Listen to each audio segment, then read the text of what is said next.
And my point is this, and there's different types of businesses. I know there's been a few businesses that I'm aware of within the state that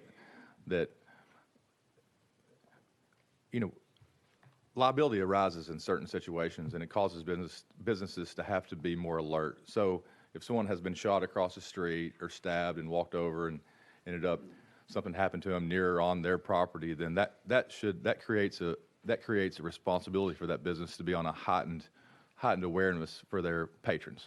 Okay, so I think we have something in place to protect people as is, and that means that these businesses that are in an area or in the business of having more,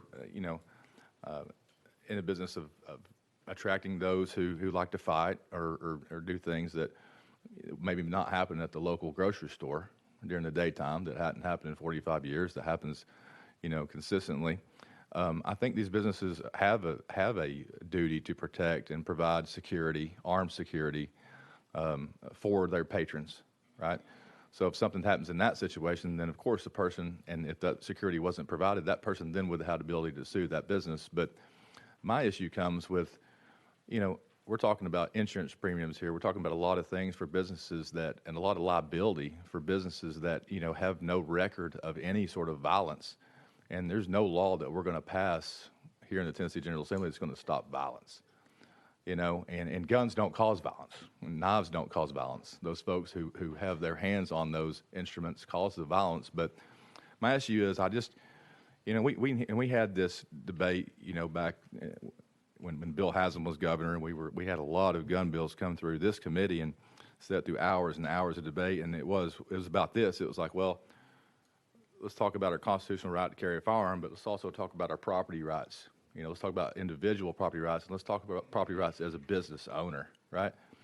And so I think we're back there again. It seems like almost like deja vu, and I think that we came to a good spot when we decided where we were going to allow firearms and where we weren't going to allow firearms in regards to private businesses, because we have to allow them to take responsibility and control for that business that they started, and to care for those patrons that they invite into their businesses.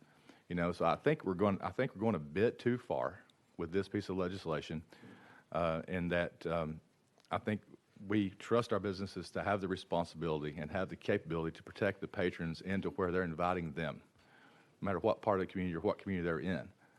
And there is, I think, a mechanism for recourse for those who invite patrons in and don't protect them the way that they need to be protected.